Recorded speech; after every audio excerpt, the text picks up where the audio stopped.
በስመ አብ ወወልድ ወመንፈስ ቅዱስ አሐዱ አምላክ አሜን። ሞቱን በሚመስል ሞት ከእርሱ ጋር ከተባበርን ትንሣኤውን በሚመስል ትንሣኤም ከእርሱ ጋር እንተባበራለን።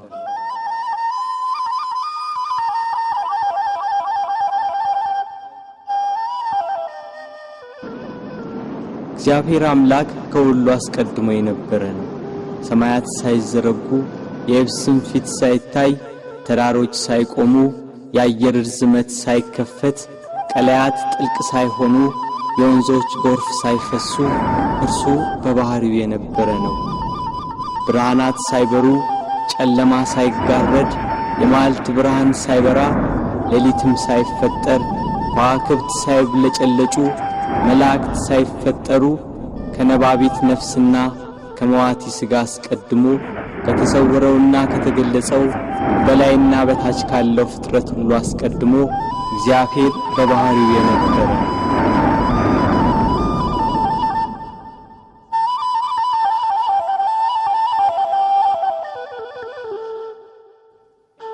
ፍጥረታቱን ግሩምና የተዋበ አድርጎ ፈጠረ። ሰማይን ያለ ባል አቆመ፣ ምድርን በውሃ መሠረት ላይ መሠረታት። በጠራው ሰማይ ላይ ምሽቱን በሚያደምቀው ጨረቃ የሚያበሩ ከዋክብትን ሰዓቷን ሳታዛንፍ በቀን በምስራቅ ወጥታ በምዕራብ የምትጠልቀው ፀሐይ ሰባቱን ሰማያት 22ቱን ስነ ፍጥረት በጥበብ የፈጠረ ጌታ ከዚህ ጥበቡ ይልቅ ሰው ሆኖ ሞቶ ዓለምን ያዳነበት ጥበቡ እጅግ ይልቃል ይላሉ አባቶች። ለምን? የማይሞት ሞቷልና፣ ሞትን ድል ይነሳ ዘንድ ሞቷልና። ስለዚህ የማይሞት የእርሱን ሞቱን እናገራለን። ተሰቅሎ ድህነትን ሰጠን፣ በሞቱም ሙታንን ሁሉ አዳነ። ሕይወት አዳኝ ሲሆን እርሱ በሥጋው መከራን ተቀበለ። ገንዘቡ እንደሆነ አድርጎ የሥጋ የነፍስን መከራ ተቀበለ። ሞት ገንዘቡ እንደሆነ እስኪነገርለት ድረስ ደርሶ አንድ እርሱ ብቻውን ስለ ሁሉ ሞተ። ከሰማይ በታች ያሉትን በደሙ ያድናቸው ዘንድ ሞተ። በምድር ላይ ያለውን ሁሉ ለእግዚአብሔር አብ ወገን ያደርግ ዘንድ ይሽረው ዘንድ የማይሞት ሞተ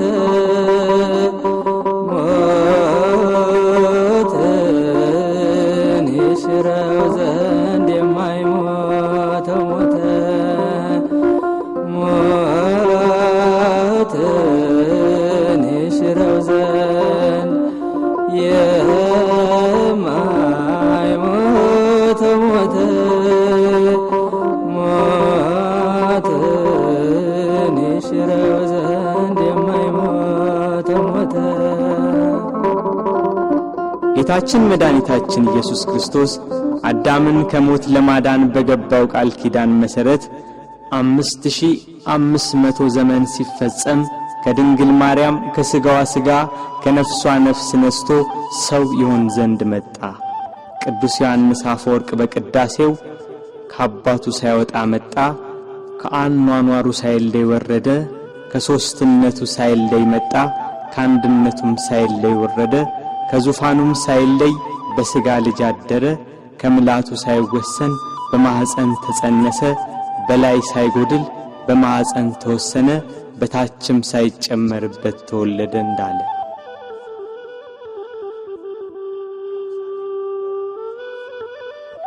ቃል ከሰማይ ወርዶ ከቅድስት ድንግል ማርያም በነሳው ሥጋ ሰው በሆነበት በዚያ ዘመን ኢየሩሳሌም በሮም ግዛት ስር ነበረች። የሮሜ መንግሥት በዚህ ወቅት ከኢንግላንድ አንስቶ እስራኤልን ጨምሮ እስከ አረብ አገር ድረስ በወቅቱ የታወቀውን ዓለም ይገዛ ነበር። ሮም ገናና መንግሥት በነበረችበት በዚያን ጊዜ ሮማውያን ልዩ የዜግነት መብት ነበራቸው።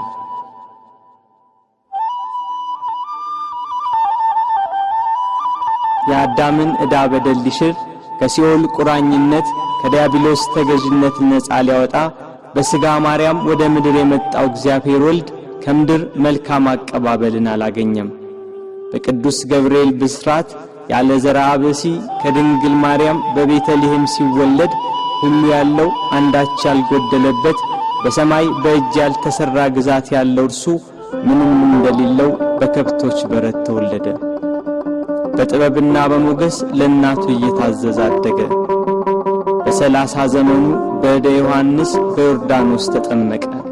በዚያም የዕዳ ደብዳቤያችንን ፋቀልን። በበህቅልከ በበህቅልከ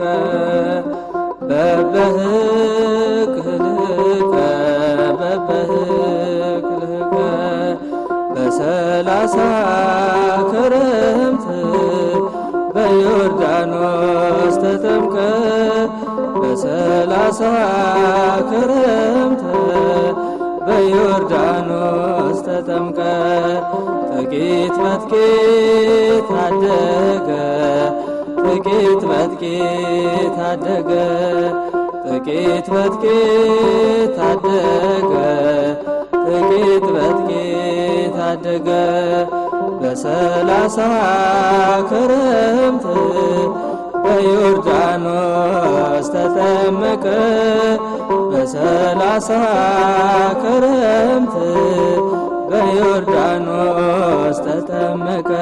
ወንጌልን እየሰበከ ድውያነ ሥጋን በታምራት ድውያነ ነፍስን በትምህርቱ ይፈውስ ነበር።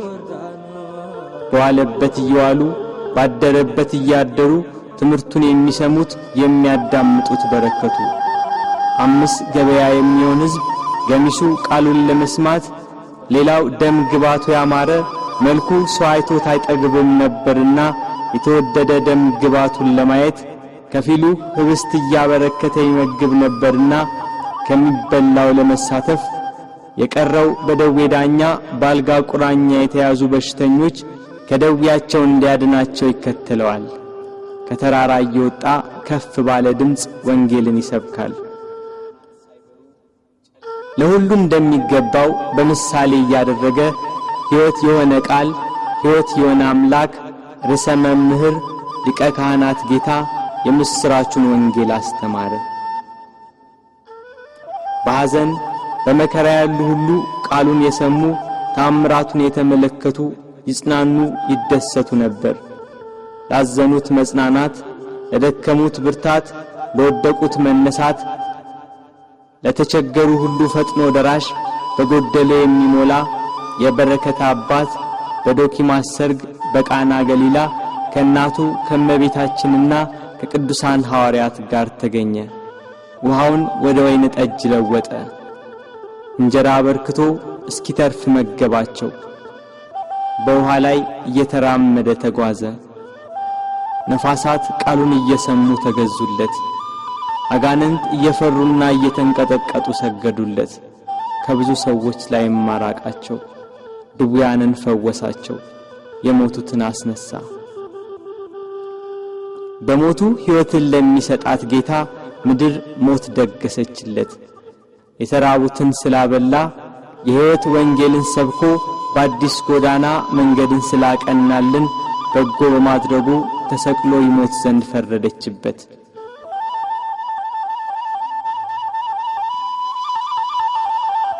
የካህናት አለቆችና ጸሐፍት ፈሪሳውያን ከጲላጦስ ጋር እንዴት እንደሚያጋጩት ያስባሉ። ሕዝቡ ሁሉ ክርስቶስን መከተሉ፣ በዋለበት መዋሉ፣ ባደረበት ማደሩ እነሱን ትቶ ክርስቶስን መከተሉ አበሳጭቷቸዋል። ፋሲካ የሚባለው የቂጣ በዓል ቀረበ። ጸሐፍትና ሊቀ ካህናት እንዴት እንደሚያስይዙት ሲያስቡ ሰይጣን ጌታን ከተከተሉ ከ12ቱ ሐዋርያት አንዱ በሆነው በይሁዳ ገባበት። ጌታን ለካህናት አለቆች እንዴት አሳልፎ እንደሚሰጣቸው ተዋዋለ። 30 ብር መዘኑለት። ስሞ ይሰጣቸዋል፣ 30 ብሩን ይሰጡታል። የዓለም ሁሉ መድኃኒት በ30 ብር ተሸጠ።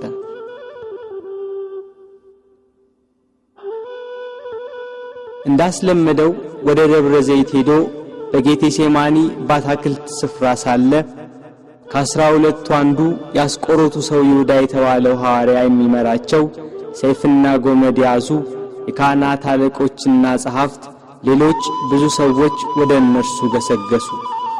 የምስመው እርሱ ነው፣ ያዙት፣ ተጠንቅቃችሁ ውሰዱት ብሏቸው ነበርና ወደ ጌታ ቀርቦ ሳመው። መምህር ቸር ውለሃል ብሎ አቀፈው።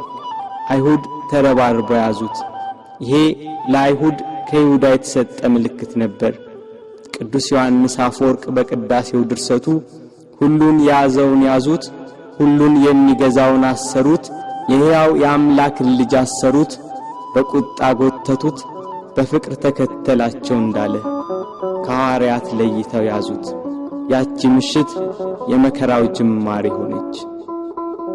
ምን ሰጡ ይሁዳ አይሁድ ወገኖች ለእነርሱ አሳለፈ ጌታህን የሰጠ ከሁሉ የሚበልጥ ስልጣን ሰጥቶ ሳለ ከሁሉ የሚበልጥ ስልጣን ሰጥቶ ሳለ ብርን ለመቀበል ልብ ተታለለ፣ ልብ ተታለለ።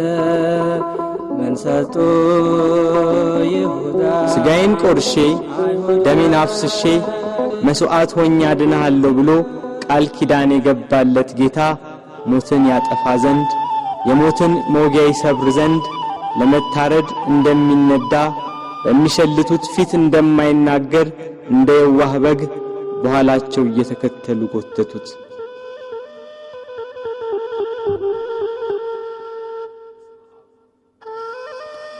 እየገፉና እያዳፉ ወደ ጲላጦስ ወሰዱት።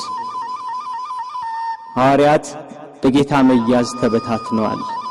የእረኛው መመታት መንጋውን በትኖታል። ይሁዳ ጌታን ለካህናት አለቆችና ለሮም ወታደሮች አሳልፎ ከሰጠው በኋላ ዳግም ወደዚህ አካባቢ ዝር አላለም።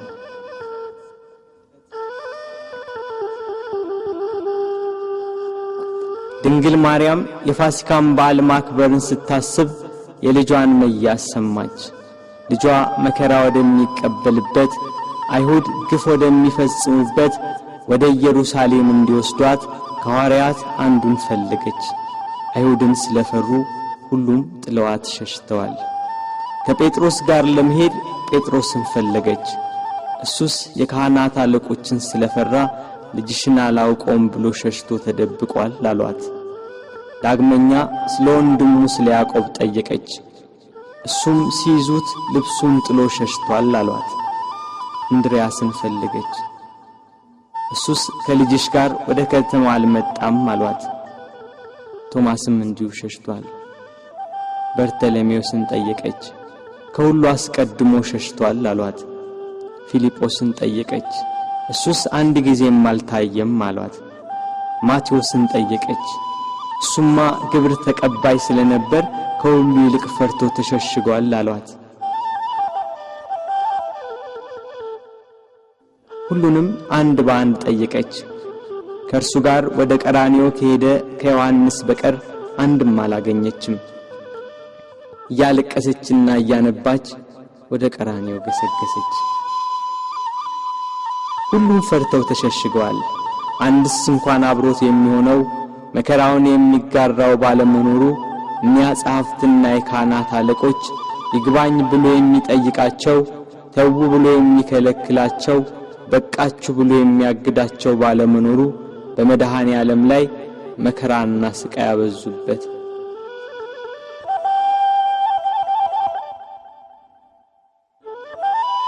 ጲላጦስ እንደ ሕጋቸው ሞት እንዲፈርድበት አደባባይ አቆሙት።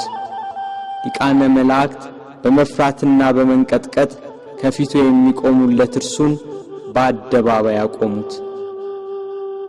ይሰው ሕዝባችንን ሲያጣምም ለቄሳር ግብር እንዳይሰጥ ሲከላከል ደግሞም እኔ ክርስቶስ ንጉሥ ነኝ ሲላገኘ ነው ብለው አሳጡት። ሰንበትን የማያከብር የእግዚአብሔር ወገን ያይደለ ነው እያሉ አጣሉት፣ አካሰሱት። እርሱ ግን በሰንበት የታመሙትን አዳናቸው፣ የሞቱትንም ማስነሳቸው። በምኵራብ ውስጥ እጁ የደረቀች አንድ ሰው አገኘ። አይሁድ ግን ያጣሉት ያካስሱት ዘንድ በሰንበት ያድነው እንደሆነ ብለው ይጠባበቁ ነበር። ጌታም እጅህን ዘርጋ አለው። እጁን ዘረጋ፣ ድና እንደ ሁለተኛይቱ ሆነችለት። አይሁድ ግን ሰንበትን ሻር ያሉት። ከወደፊቱ ሆዱ ያበጠ አንድ ሰው ነበር። ጌታችንም ይህንን ሆዱ ያበጠውን ሰው ይዞ በሰንበት አድኖ ሰደደው። አይሁድ ግን ሰንበትን ሻር ያሉት። በሰንበት ሲያልፍ ዕውር ሆኖ የተወለደ ሰው አገኘ። በምራቁ አፈር ለውሶ አይኑን ቀብቶ ሄደህ በፈሳሽ ውሃ ታጠብ አለው። ሄዶ ታጠበ፣ እያየም ተመለሰ። አይሁድ ግን ሰንበትን ሻር ያሉት። አረካ ሰማዳኑ ማቅናት ጎባጣውን ማቅናት ጎባጣውን የበደለኛ ነው ሊሰቀል ይገባል ሊሰቀል ይገባል። ቸሮዬ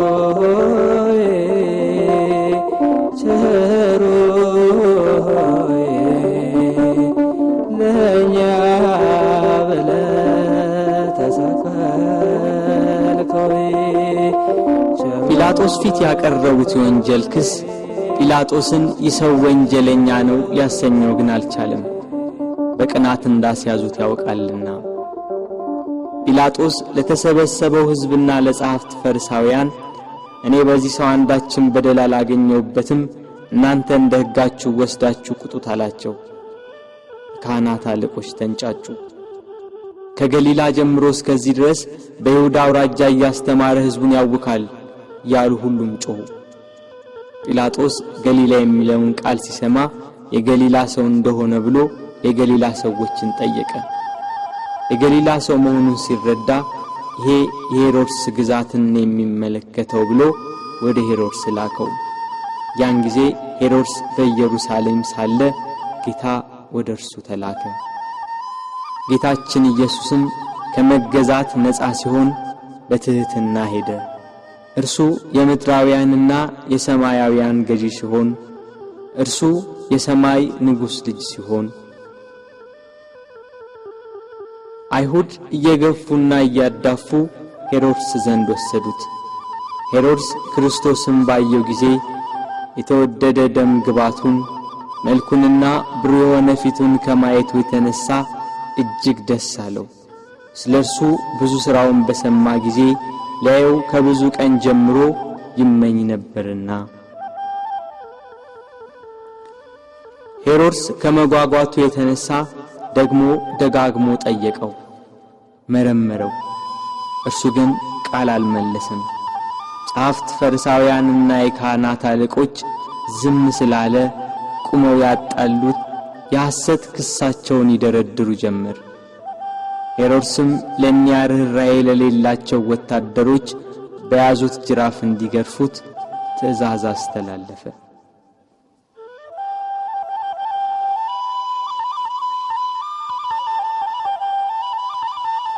በእርሱ ግርፋት የአዳምን ግርፋት ሊያስወግድ በሄሮድስ ትእዛዝ ብዙ ተገረፈ። ሥጋው እየተቆራረጠ ደሙ እንደ ውሃ ወደ ምድር ፈሰሰ። ኢየሩሳሌምን የሚገዛት ሄሮድስም ጌታ ኢየሱስን አቃለለው። ይህ ሰው ሞት ይገባዋል ብሎ መልሶ ወደ ጲላጦስ ላከው። በዚያች በመከራው ቀን የፍቅር የእርቅ የይቅርታ ቀን ኃጢአት የሚያስተሰርይባት ቀን የሕይወትና የድነት ቀን ናትና ከቀድሞ ጀምሮ ጸብና ክርክር የነበራቸው ጲላጦስና ሄሮድስ ያን ጊዜ ተፋቀሩ።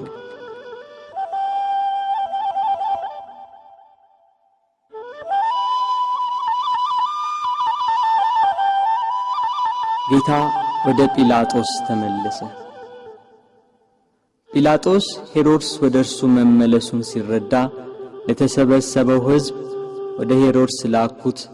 እርሱም መልሶ እነሆ እሱም ለሞት የሚያበቃ የሠራ የለም፣ ስለሆነ ገርፌ ልተወው በማለት ተናገራቸው። ካህናት አለቆች ግን ለተሰበሰበው ሕዝብ እየተሽለኮለኩ ኢየሱስን ስቀልልን፣ በርባንን አድንልን ብላችሁ ለምኑ ብለው ለሕዝቡ ሁሉ ነገሯቸው። የካህናት አለቆች የቅናት ስሜታቸው ረካ። ሕዝቡ በሙሉ ይህንን ሰው በሞት አስወግደው በርባንን ፍታልን ብለው ጮኸው ተናገሩ። ጲላጦስም መልሶ መላልሶ ክፋት ስላላገኘበት ያድነው ዘንድ ወይንም ገርፎ ይለቀው ዘንድ ጠየቃቸው።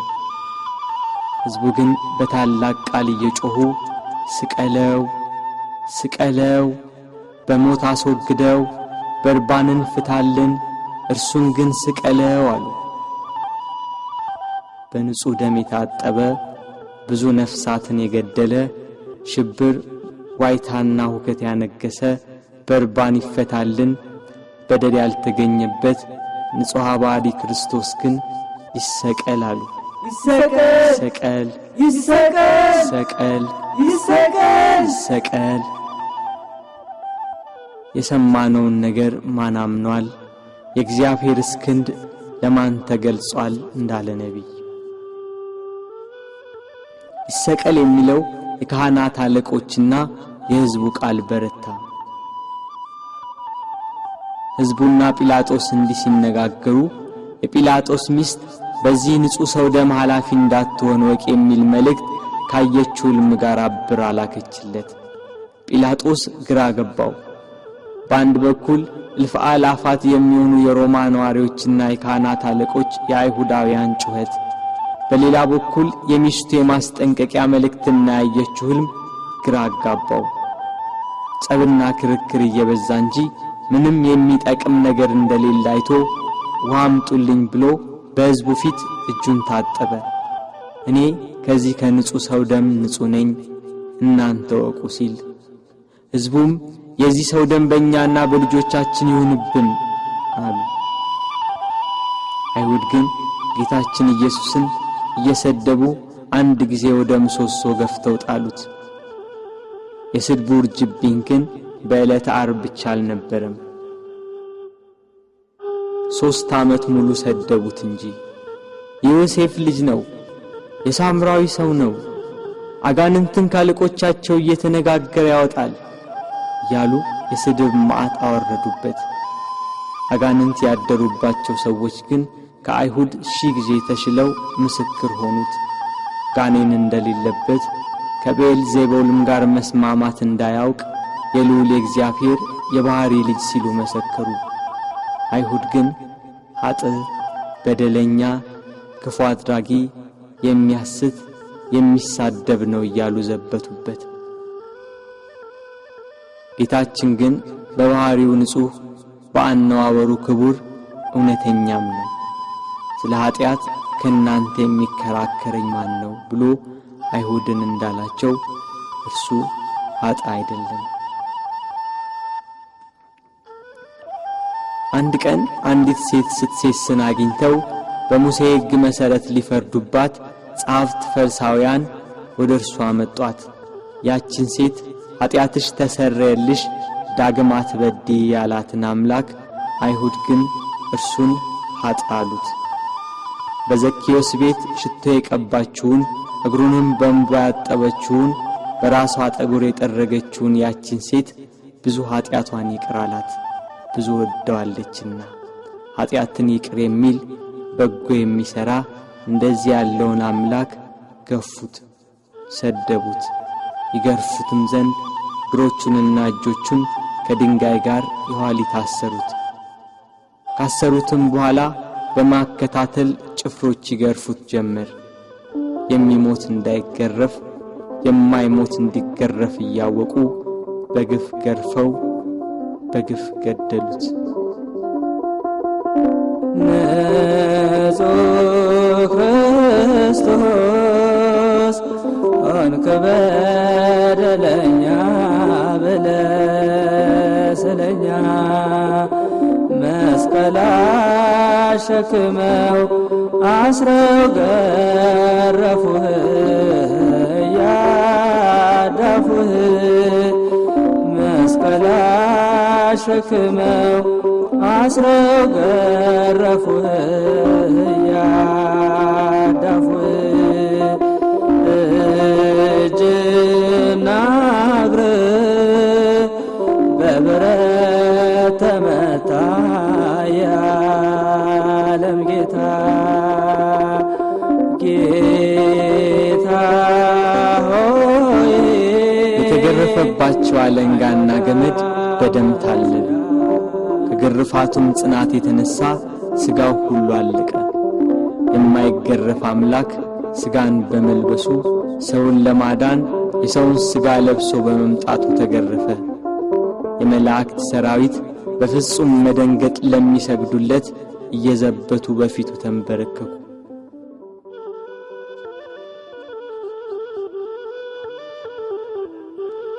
ቅዱስ ዮሐንስ አፈወርቅ በቅዳሴ ድርሰቱ የጌታ ትሕትናና ዝምታ ቢገርመው ይህን ያህል ትሕትና እንደምን ያለ ትሕትና ነው!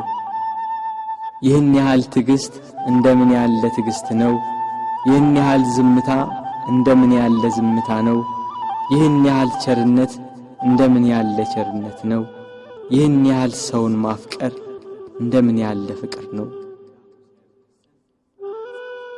ክርስቶስ በመገረፉ ሰውን ሁሉ ከተገረፈበት ኃጢአትና ፍዳ ዳነ። ስለ ልጆቹና ስለ አዳም መገረፍና መታሰርን ከፈለ። ጲላጦስ በሕዝቡ ላለመጠላት በአይሁዳውያን ለመወደድ ፍቃዳቸውን ለመፈጸም ስቀሉት ብሎ ጌታችንን ለአይሁድ ሰጣቸው። አይሁድና ጭፍሮቻቸው ጌታን ወደ ፍርድ አደባባይ ወስደው አንድ ወጥ የሆነችውን ልብስ ገፈፉና ቀይ ግምጃ ለበሱት። እንደ መብረቅ የሚያንጸባርቅ እንደ በረዶ ነጭ የሆነ ልብስ የሚለብስ ሲሆን ለመዘባበት ቀይ ሐርና ነጭ ሐር አለበሱት። ለኪሩቤል የመብረቅ ልብስ፣ ለሱራፌል ግርማ ያለ ልብስ የሚያለብሳቸው እሱን ቀይ ግምጃ ለበሱት። በሳት በተጋረደ ዙፋን ላይ የሚቀመጥ እሱን በመዘባበቻ መቀመጫ ላይ ያስቀመጡት። ከዘንባባና ከሾህ ጋር የታተቱ በመርፌ አምሳል የተሰሩ 50 ሾኮች ያሉበት የመገዳደሪያ አክሊል አቀዳጁት። እኒህ ሾኮቹ እስከ ራሱ አጥንት ድረስ ገቡ። የሕይወት መገኛ እርሱን የሾህ አክሊል አቀዳጁት። መላእክትን የብርሃን ራስ ቁር የሚያቀዳጃቸውን የነገሥታት ገዢ የሚሆን እሱን የሾህ አክሊል አቀዳጁት። የሾህ አክሊል ደፍተህ ጎንህን ተወጋ አልፋ ኦሜጋ የሾህ አክሊል ደፍተህ ጎንህን ተወጋ አልፋ ኦሜጋ ጌታ ሆይ አይሁድ አማጽያን ሰቀል ሆይ የዓለም መድኃኒት የዓለም ሲሳይ ሰቀል ሆይ። በሾህ አክሊሉ የተጎዳው ራሱ ደም አዘነበ፣ ፊቱ ደም ለበሰ፣ ሰውነቱ ሁሉ በደም ተጠመቀ። በቀኝ እጁ ዘንግ አስያዙት፣ ያሽሟጥጡ ከፊቱ እየወደቁ እጅ ነሱት። የአይሁድ ንጉሥ ሰላም ላንተ ይሁን እያሉ ዘበቱበት።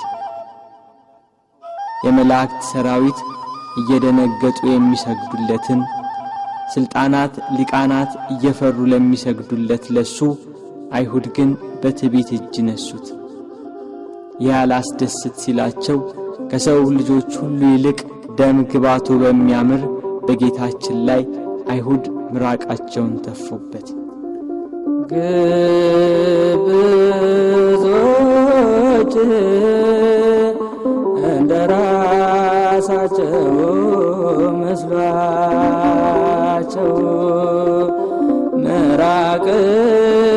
የተፉ በቤት ቀለዱ አንተ ሊጎዱ ምራቅ የተፉ በቤት ቀለዱ አንተ ሊጎዱ ፊቴን አይቶ የሚቆም የለም ብሎ በተናገረ በጌታችን ፊት ላይ ተፉበት።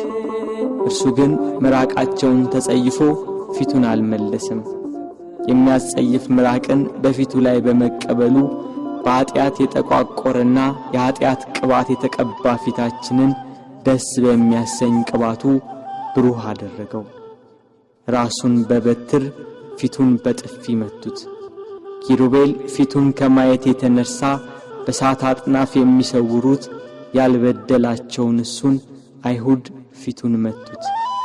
ፊቱ እንደ መንፈስ ቅዱስና እንደ አባቱ ሲሆን በሥጋው ፊቱን በጥፊ መቱት። ከፊቱ ግርማ የተነሳ ፍጥረት ሁሉ የሚርድ የሚንቀጠቀጥለትን አምላክ ፊቱን በጥፊ መቱት። መከራውን ስቃዩን አበዙበት። ተደፋ ተገፋ በጥፊ ተመታ እየደበደቡ ክርስቶስ ያሉ ጽድቅን ስለሰራ በወንጀል ከሰሱ ለአዳም ቤዛ ብለህ ብዙ ተንገላታ። ጲላጦስም ጌታን ወደ ውጭ አወጣው፣ ሐር ልብስ አልብሶ የሾህ አክሊል አቀዳጅቶ። ሕዝቡም የለበሰውን ልብስና የተቀዳጀውን የሾህ አክሊል ሲመለከቱ ስቀለው ስቀለው ስቀለው እያሉ ጮኹ። ጲላጦስም ይኸው ወስዳችሁ ስቀሉት ብሎ ሰጣቸው። አይሁድና የካህናት አለቆች 17 ክንድ የሚሆን የተመሳቀለ እንጨት አሸክመው ሊሰቅሉ ወሰዱት። ጉዞ ከኢየሩሳሌም ቅጥር ውጭ ወደሚገኝ ወደ ቀራንዮ።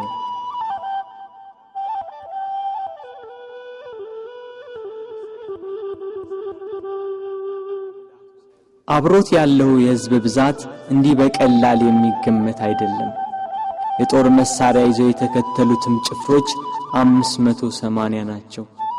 ከነርሱም ጋር የተባበሩ ሌሎች ብዙ ሰዎች ነበሩ።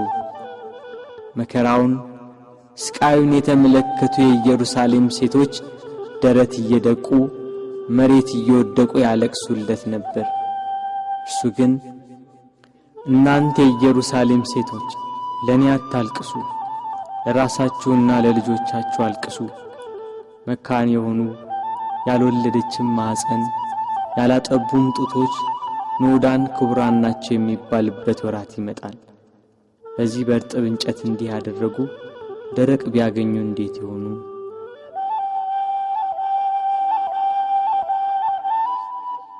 መስቀሉን እንደያዘ ወደ ምድር ተደፋ።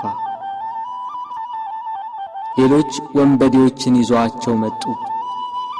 አከበርንህ ብለውታልና ቀኛዝማች ግራዝማች ሾምንልህ ሲሉ በወንበዴዎች መካከል ሊሰቅሉት። መስቀሉን እንደተሸከመ በጎዳና ላይ ወደቀ። ተጨነቀ፣ ተሰቃየም፣ አፉንም አልከፈተም። ለመታረድ እንደሚነዳ ጠቦት ወደ ቀራንዮ ተነዳ። ወደ ሰርጉ የተጠሩትን ሰዎች በመታረዱ ደስ የሚያሰኝ የላም ፍሪዳ ነውና እስከሚሰቀልበት ቦታ ድረስ በበትር እየመቱ እየገፉና እያዳፉ ወሰዱት። ቀራንዮም እንደደረሰ ከመስቀሉ ላይ በጀርባው አስተኙት። በሸላቾቹ ፊት ዝም እንደሚል በግ እንዲሁ አፉን አልከፈተም እንዳለ ነቢይ ከመስቀሉ አውጥተው ወደ ላይ ክንድ ያህል በተረፈ ችንካር ላይ በጀርባው አስተኙት።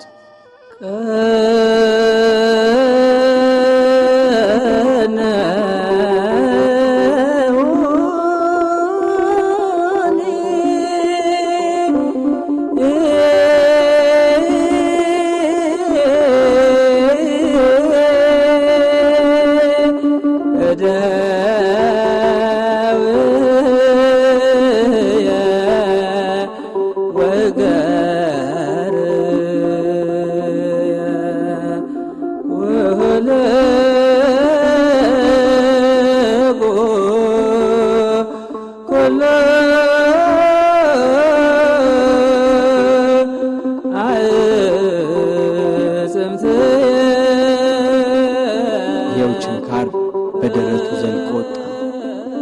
ደረቱን ከመስቀሉ ጋር በአንድ ችንካር በጀርባው ሲወጣ ቸነከሩት። መላእክት ግን በደረቱና በጀርባ የፈሰሰውን ደም በሳት ጽዋ ተቀበሉት። እጆቹን ከመስቀሉ ዳርቻ እስኪደርስ ድረስ በገመድ እየጎተቱ በሁለት ችንካር ቸነከሯቸው። መላእክት ግን የእጆቹን ደም በሳት ጽዋ ተቀበሉ። የታመሙትን በእጆቹ ስላዳናቸው፣ በእጆቹ ለምጻሞችን ስላነጻቸው፣ የዕውሮቹን ዓይን በእጆቹ ስላዳነ፣ በእጆቹም የሞቱትን ስላስነሳ፣ አይሁድ ግን እጆቹን በመስቀል እግሮቹንም በአንድ ችንካር ቸነከሯቸው። መላእክት ግን የእግሮቹን ደም በሳት ጽዋ ተቀበሉ።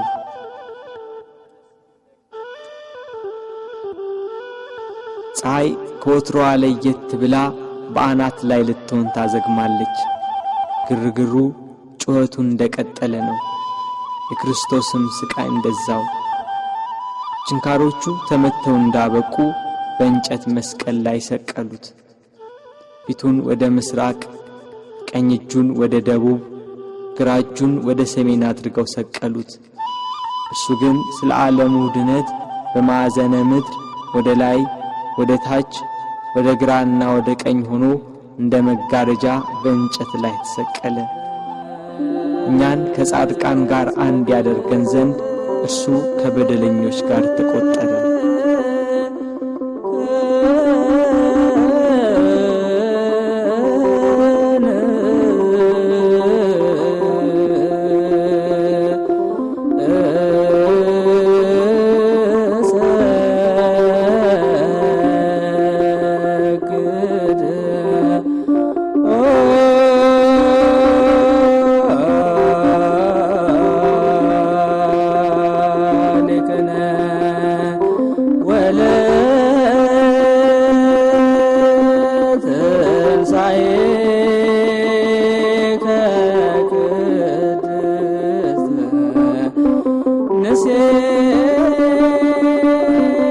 ጲላጦስም በደሉን የሚናገር ጽሑፍ ጽፎ ከራሱ በላይ አኖረ።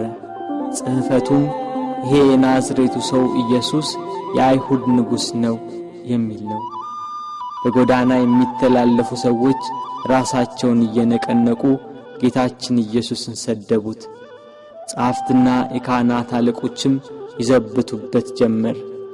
ሌላውን ያድናል፣ እስቲ ራሱን ያድን። እርሱ ግን በካህሊነቱ በስልጣኑም እነሱ እንደተገዳደሩበት ከመስቀሉ ይወርድ ዘንድ በቻለ ነበር። ግና አዳም ተስፋውን ይጠብቃልና ቃሉን እንዳይታበል ከመስቀሉ አልወረደም።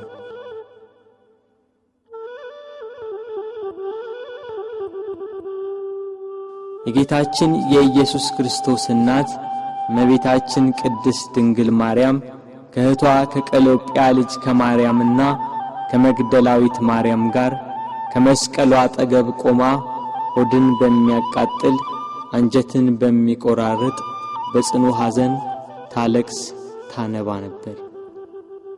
በድንግልና ስለጸነሰችው ስለተወደደ ልጇ ድንግል ማርያም ለምን አታለቅስ? 9 ወር ከ5 ቀን በማኅፀኗ ስለወሰነችው ልጇ ድንግል ማርያም ለምን አታለቅስ? የድንግልና ጡት ወተት ስላጠባችው ልጇ ድንግል ማርያም ለምን አታለቅስ? በስደት ከሀገር ሀገር ተጉዛ በግብፅ በረሃ ስለተንከራተተችበት ልጇ ድንግል ማርያም ለምን አታለቅስ? ራሔል ስለ ልጆቿ የምታለቅስ ከሆነች ድንግል ማርያም ለልጇ ለምን አታለቅስ? ራሔል ከአንድ ቦታ ወደ አንዷ ይዛቸው ላልተሰደደችው ልጆቿ የምታለቅስ ከሆነ ድንግል ማርያም በስደትና በስቃይ ወደ በረሃ ለተሰደደችው ልጇ ለምን አታለቅስ? መቃብራቸውን ላላየችው ልጆቿ ራሔል የምታለቅስ ከሆነች ድንግል ማርያም የታተመ የልጇን መቃብር እያየች ለምን አታለቅስ? የ12ቱ ነገድ አባት ሽማግሌው ያዕቆብ ስለ ልጁ ስለ ዮሴፍ ያለቀሰው ለቅሶ ዛሬ አዲስ ሆኖ ተገኘ።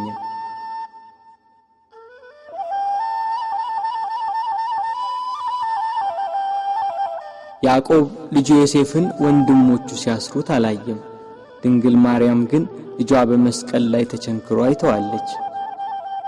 ያዕቆብ ዮሴፍን ወንድሞቹ ከጉድጓድ ሲጥሉት አላየም።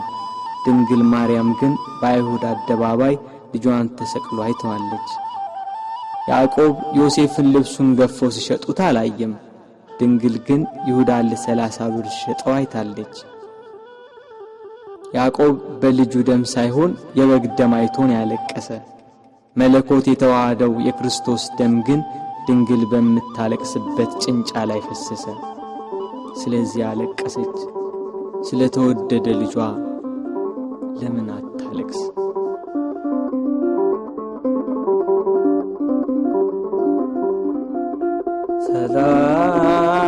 ሰላም ለኪ ማርያም ድንግል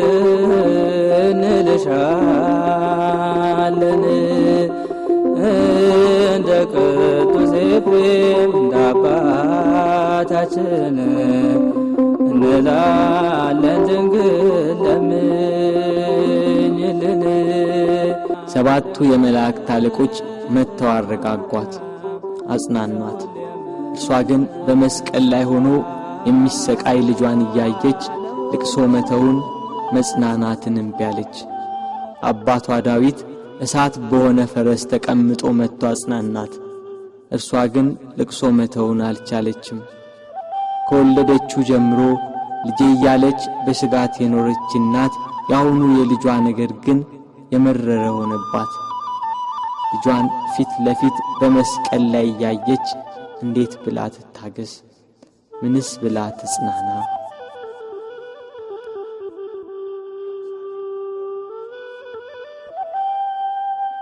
አለመጽናናቷን ያየ ልጇ ወዳጇ እነኋት እናቴን ብሎ የወደው ለነበረው ደቀ መዝሙር ለዮሐንስ አስረከባት።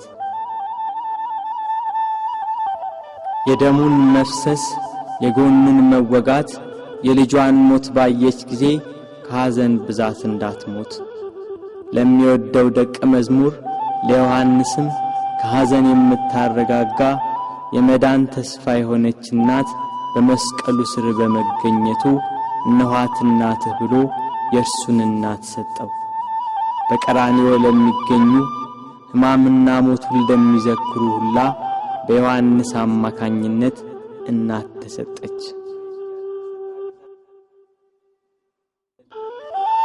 ቤት ከገባችም በኋላ መጽናናትና ልቅሶ መተውን አልቻለችም። እስከ 3 ቀን ድረስም እህል ውሃ አልቀመሰችም።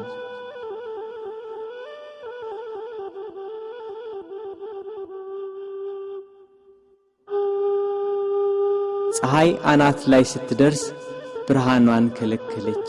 በቀትር ፀሐይ በሚጠነክርበት ሰዓት ኢየሩሳሌምን ጨለማ ወረሳት።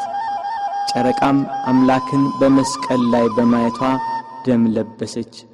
ከዋክብት ረገፉ። ክርስቶስ በመስቀል ሳለ ትንቢቱ ሁሉ እንደተፈጸመ ባየ ጊዜ ተፈጸመ አለ። ነፍሱን ከሥጋው ለየ። አምላክ በሥጋው ሞተ። በነፍሱ የሞተውን አዳምን ለማዳን ክርስቶስ በሥጋው ሞተ።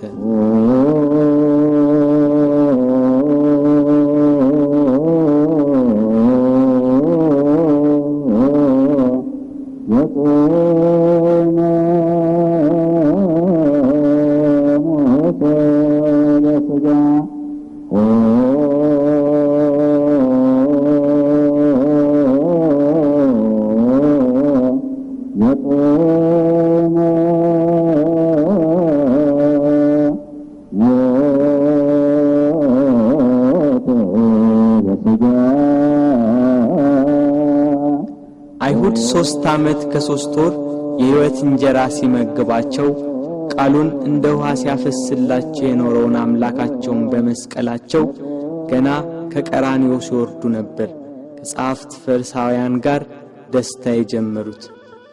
እያንዳንዳቸው ስላደረጉት ጀብደኝነት በክርስቶስ ላይ ስለፈጸሙት በደል ያወጋሉ። ቀኑ እየመሸ ሄዷል። በ9 ሰዓት ቅድስት ነፍሱን ከቅድስ ሥጋው በለየ ጊዜ መልሳ ብቅ ያለችው ደብዛዛዋ ፀሐይ አሁንም ቂሟን የረሳች አትመስልም። ወደ ምዕራብ ተጠግታለች። ዮሴፍና ኒቆዲሞስም ወደ ጲላጦስ ገብተው የክርስቶስን ሥጋ አውርደው ይቀብሩት ዘንድ ለመኑት። ጲላጦስም ፈቀደላቸው። እነርሱም ከመስቀሉ አወረዱት።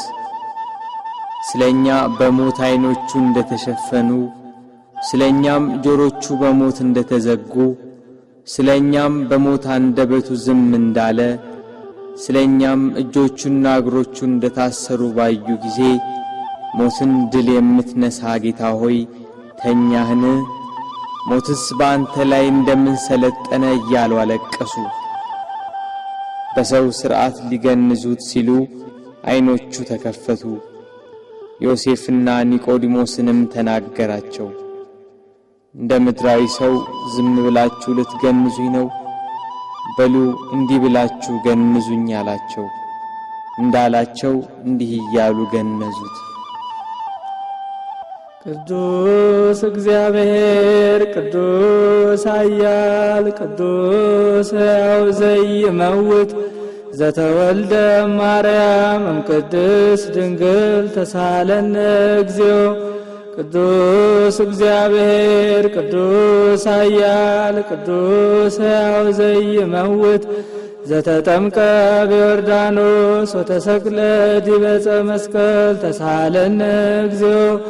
ቅዱስ እግዚአብሔር ቅዱስ ኃያል ቅዱስ ሕያው ዘይመውት ዘተንሥአ እሙታን አመ ሣልስት ዕለት ዐርገ በስብሐት ውስተ ሰማያት ወነበረ በየማነ አቡሁ ዳግመ ይመጽእ በስብሐት ይኰንን ሕያዋነ ወሙታነ ተሳሃለነ እግዚኦ።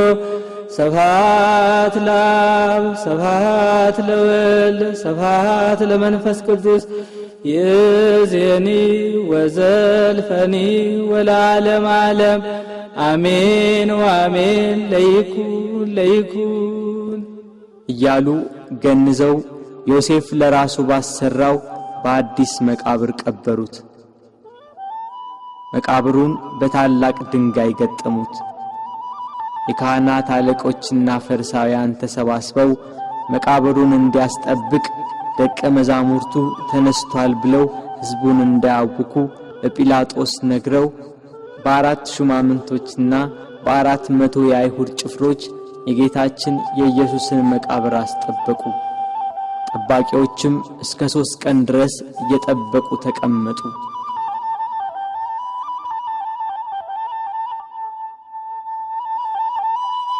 ቅዳሜ ሌሊት ለእሁድ አጥቢያ ከዋክብት ሰማያትን እያደመቁ ናቸው። ጨረቃም ቂሟን ረስታ ያነባችውን እንባ አብሳ ፍንፊቷን ፍንትው አርገዋለች። ሳይታሰብ ኢየሩሳሌምን ከወደ ጎልጎታ አካባቢ አስደንጋጭ ድምፅ አናወጣት። ክርስቶስም በራሱ ኃይልና ሥልጣን በታላቅ ክብር ፈጥኖ ተነሳ።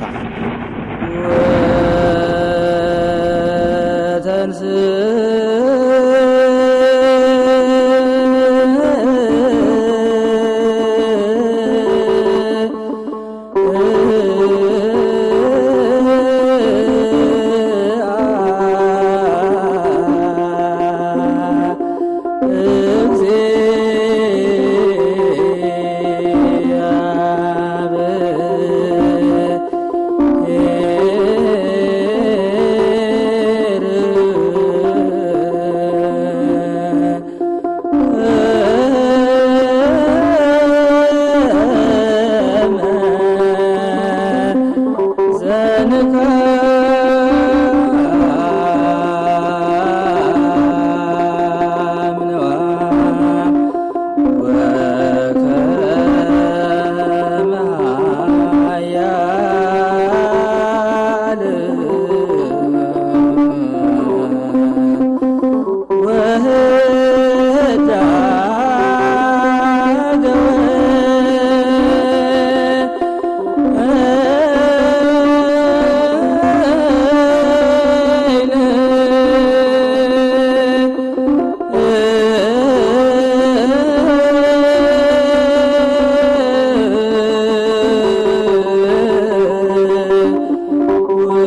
ሲኦል በብርሃን ተጥለቀለቀች።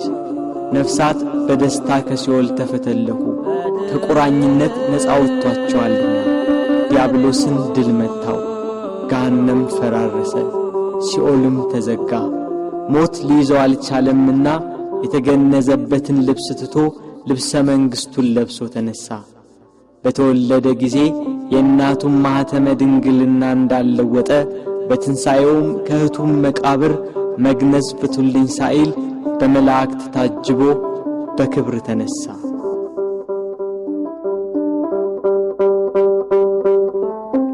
ምስጋና ይሁን ለአብ ለወልድ ለመንፈስ ቅዱስ ዛሬም ዘወትርም ለዘለዓለሙ አሜን። በስመ አብ ወወልድ ወመንፈስ ቅዱስ አሐዱ አምላክ አሜን።